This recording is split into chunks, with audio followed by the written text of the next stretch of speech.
Thank you very much for this lovely invitation and introduction. And thank you for showing up so early. So, as you can see, this presentation is written in German because we are talking about SIETAR Deutschland after all.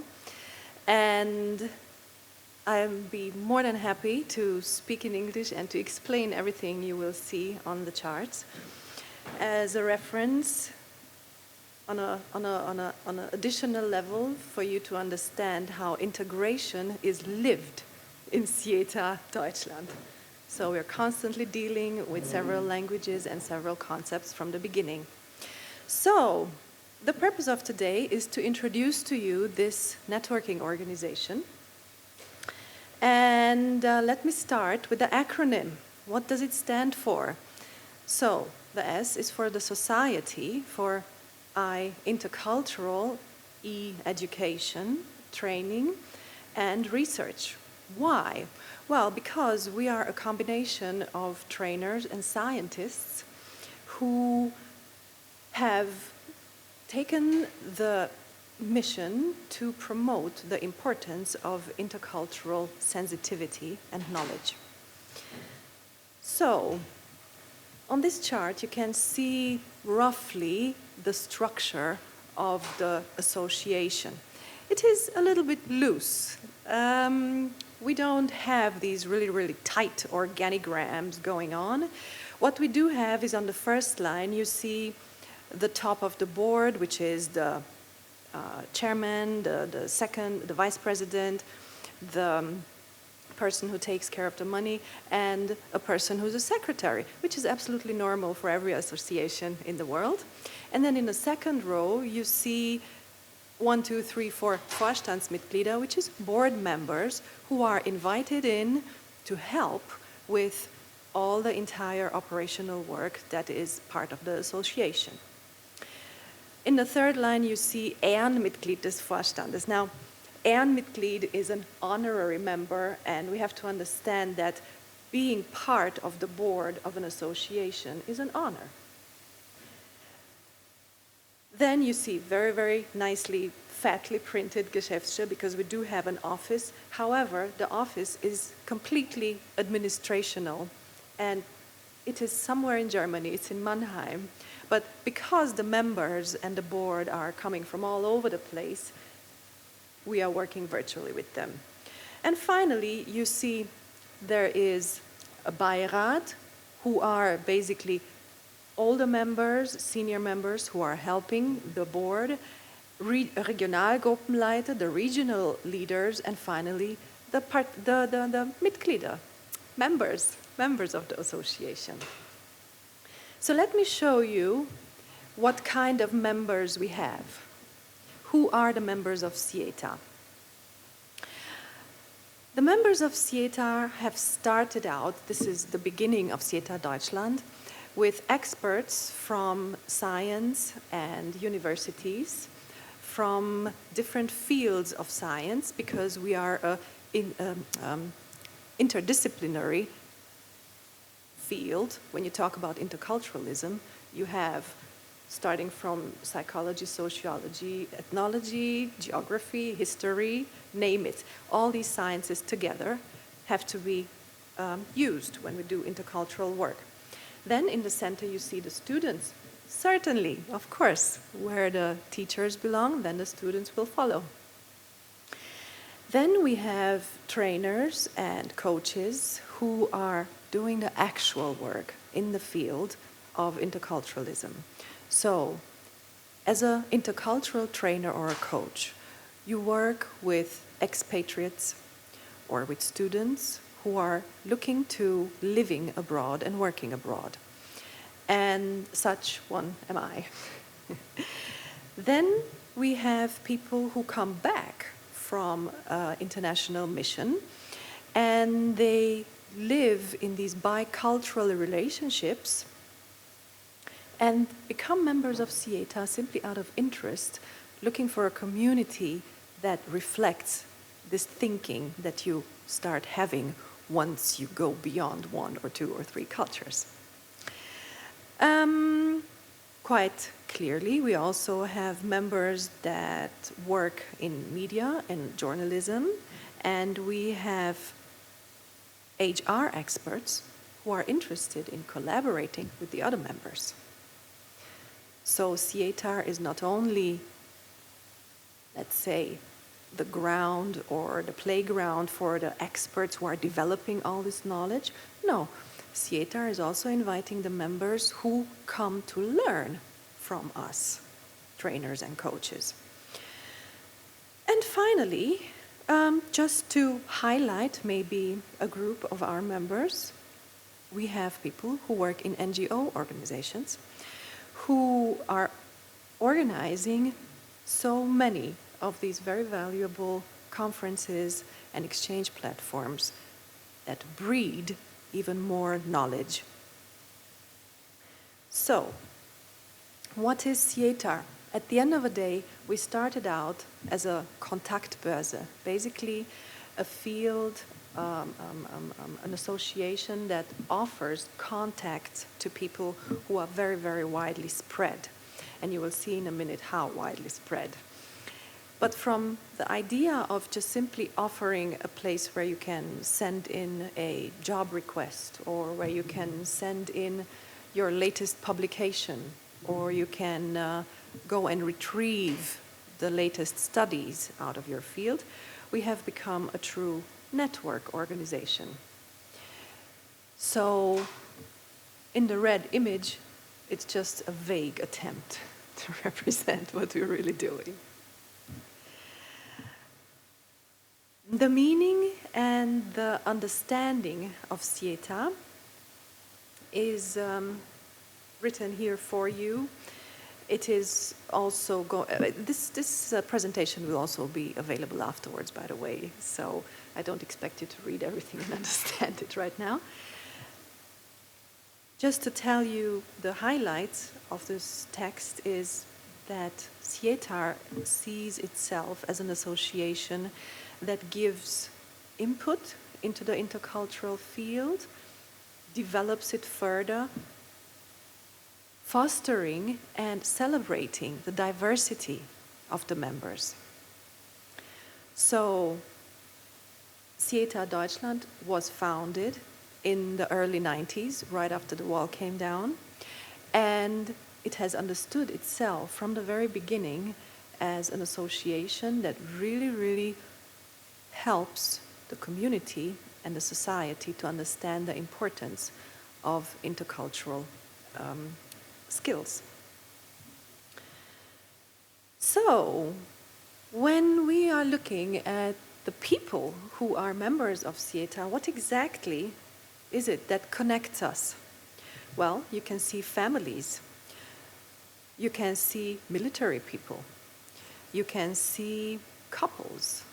You can see absolutely every single shape and kind and form of a societal get-together or system, because the interest in intercultural questions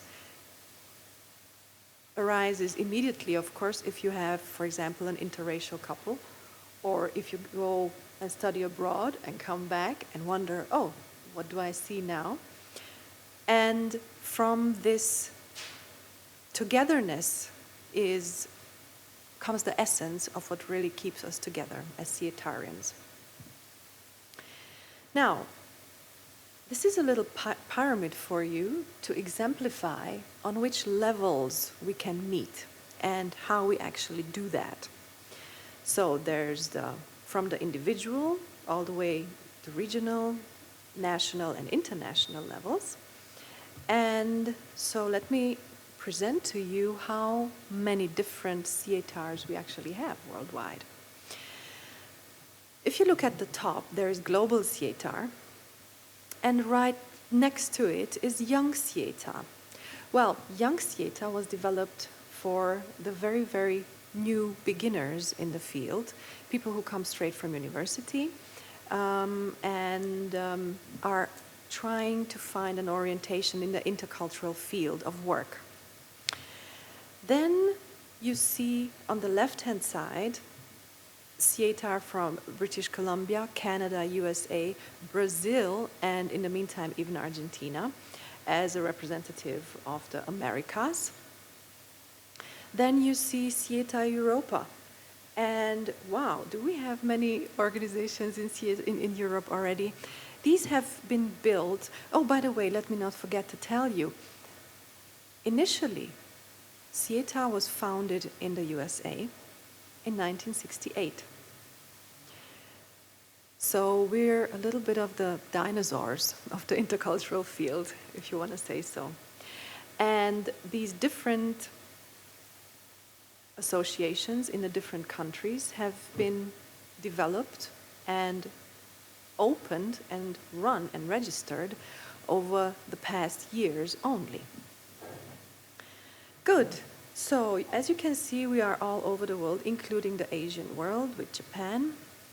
We called SIETAR Arabia, although of course there's no such country as Arabia, but the Arabic countries do have in common the belief systems and a whole lot of the organizational cultural principles. So let me move on and show you from this very international level, the regional level. So in Germany, which is maybe more relevant to you, these are the cities or regions where groups have been formed, where there are regular meetings, at least once every quarter year. And of course, these meeting points and the contact persons are listed on the website, and you are more than welcome to look it up. And nationally, how do we meet nationally, or what do we do nationally? Well, in Germany, the fields of work of SIETAR are these three pillars that are, first of all, Wissenschaft, the sciences, secondly, Wirtschaft, the economy, and thirdly, Gesellschaft, the society. What do we mean by these, and what do we actually do in these fields? In the sciences, we have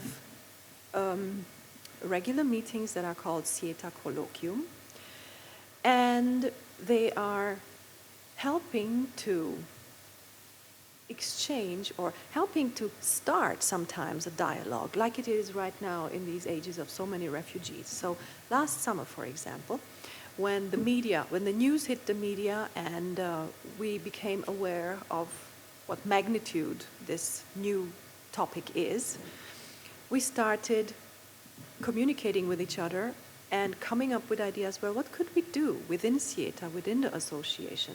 And we started a dialogue between the founders of the so-called German value system explanations. Alexander Thomas might be a name for people who are familiar with the cultural standards.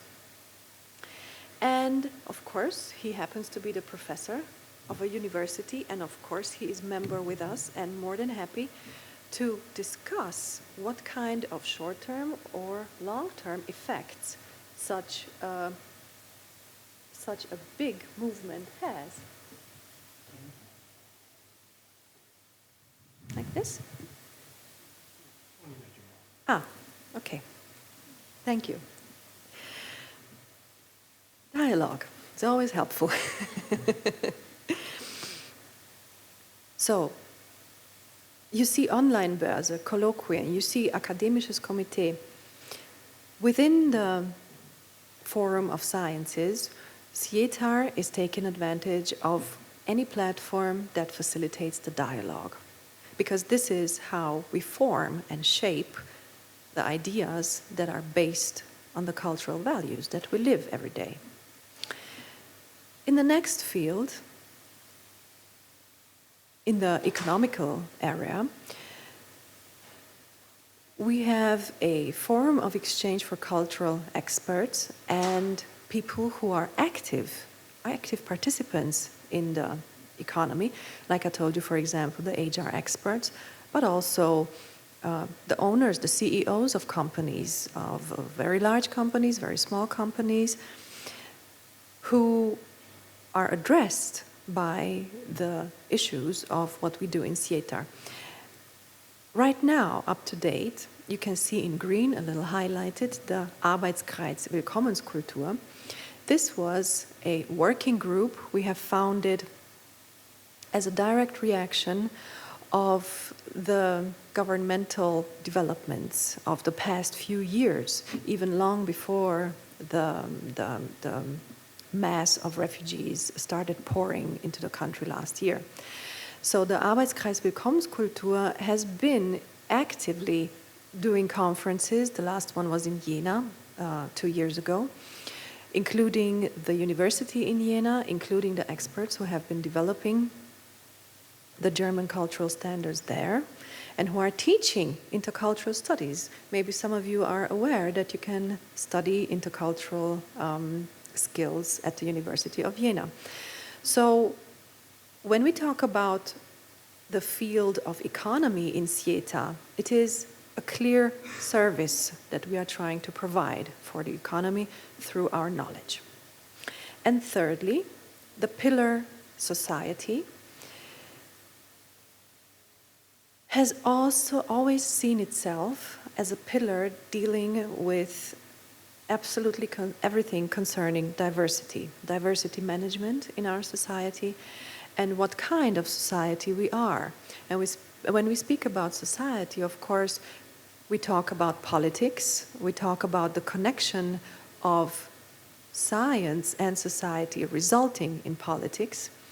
And even for me, as a person who has been trying to keep very far away from politics because my parents are political refugees, I have come to learn through SIETAR that such a big part of politics does exactly the same thing as SIETAR has always tried to do, is protecting human, not just human rights, but human values.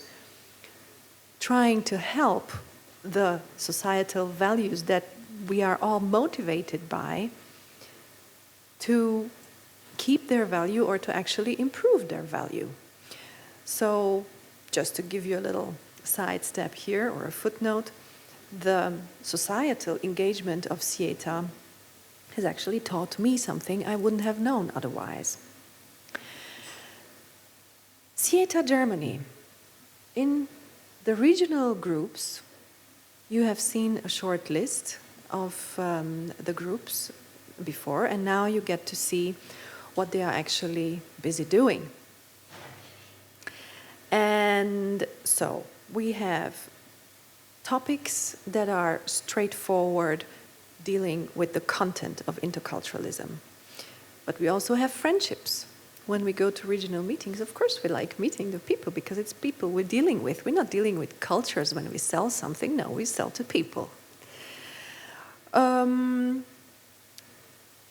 Developing the research of interculturalism is just as important as implementing it in societal activities. So, for example, recently the group in Südbaden has had a gorgeous event including people from Syria and from Pakistan and from African countries. And they cooked together and they watched particular movies together and they sang and danced together as part of one regional meeting in order to live what it is that we are trying to help doing all over Germany. So, last but not least, of course, in the very top you can see kollegialer Austausch. This, to my mind, is a very important issue because when you work in the intercultural field as a trainer or as a coach, of course you end up with challenges. You're a freelancer, you're an entrepreneur, you have clients you are working with, and I think it is quite an art and it's quite a skill to get along with your clients very well and to be able to make them really not just happy, but to exceed their expectations. So in the encounter that we have in between colleagues, we are talking to each other about those issues that go beyond the actual content of our work. So how is it to approach clients in Germany when you are very new in the field? What kind of networks are there outside of SIETAR that would invite the knowledge that you bring with you as a trainer? Where could you promote this knowledge? Or what does it actually mean to set up business? What does it mean in Germany? What does it mean in other countries? And SIETAR offers that kind of exchange so that you can look at the business aspect of building your existence with the intercultural work. So, finally, let me get to the tip of the encounters we have in SIETAR, and they are individual. And here we are looking exactly at that, at colleagues, at clients, at politics and the social fields. We're also looking at the practice and the actual development of the trade in itself.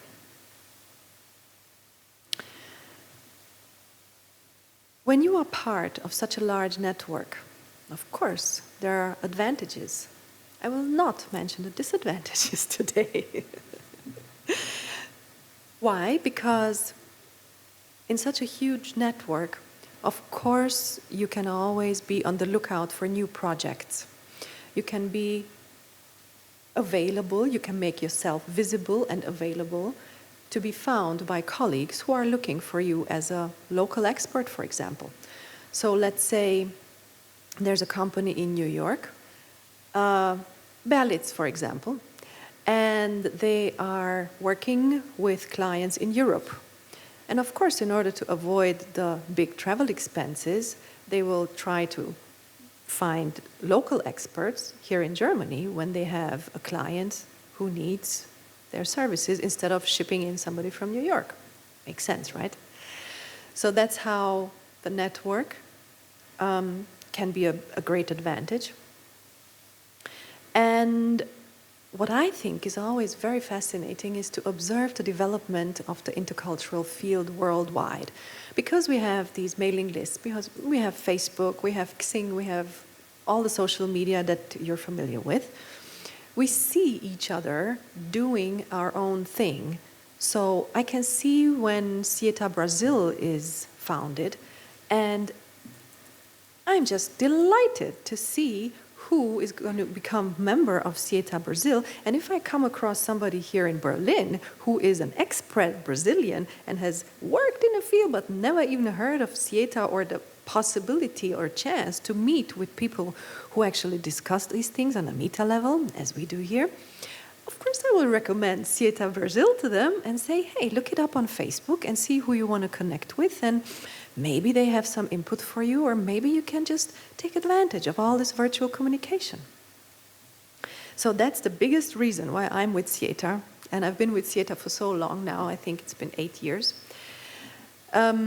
I started out as a communication trainer and leadership trainer, and I was working, well, I learned how to do that here in Germany, but I was working in Romania, in my home country.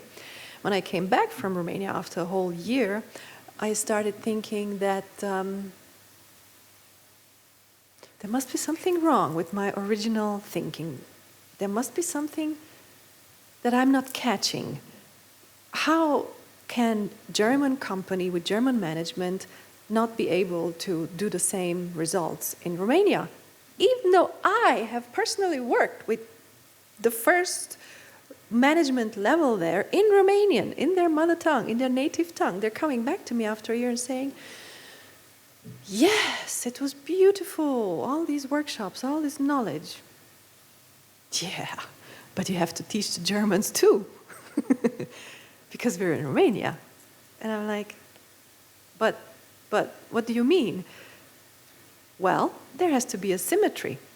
If you teach one part of the organization that is local about these intercultural issues, well, you have to teach the others too. Otherwise, knowledge is power. So some part of this organization will walk around thinking that, they can just demand, or they can just expect. But that's not the case. we also demand and expect from them.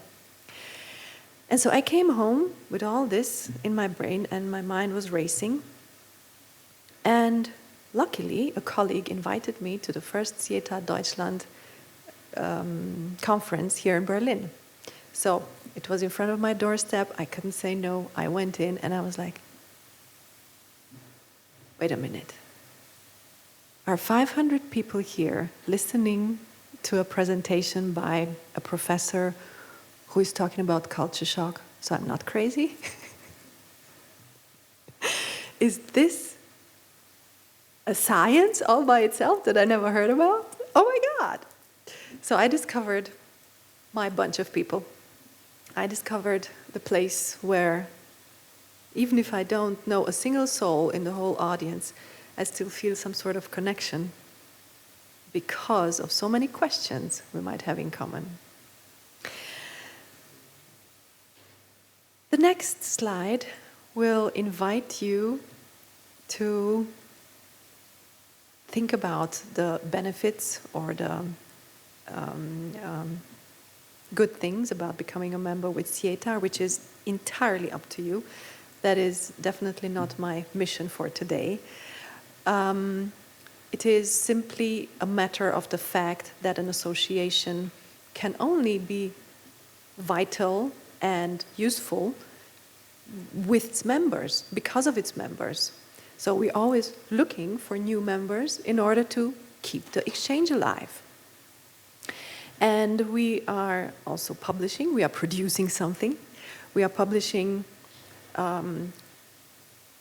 magazines, if you want to say so, but also books on intercultural competence and the shifts, the societal shifts in interculturalism, so that the members can benefit from the publications of their own members.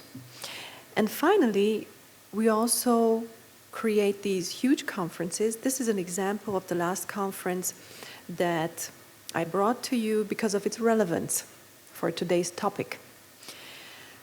So we have prepared, it took us about half a year to get together around 50 experts, keynote speakers, who were talking about all the different thinkable perspectives of what does conflict mean, what does integration mean, and what does cooperation mean. So members from the Deutsche Rote Kreuz were there speaking. There were mediators out of conflict expertise who were trying to teach us all that conflict is not always something bad, to look at the bright side of conflict, how to gain something from it.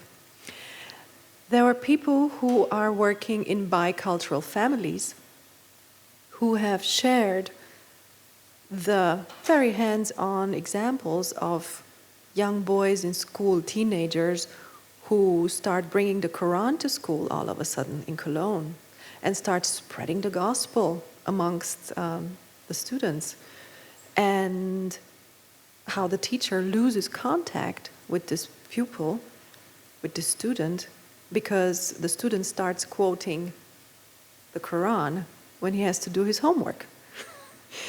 So issues like that have popped up with the issues of ISIS and with the fears that the refugees, I almost wanted to say the refugees have caused fears. No, dear. The refugees were depicted in the media in such a way that a lot of fear and angst has been caused in society. So those are the things we talked about in this last conference. And the next conference will be prepared for in 2 years. We have a SIETAR forum in Germany every other year, because in between the SIETAR Germany forums we have international conferences, like the next one that is planned by SIETAR Europa. And all this information is, of course, available on the website when you go there and see and look for events.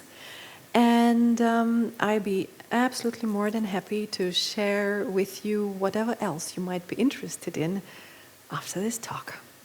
Thank you very much.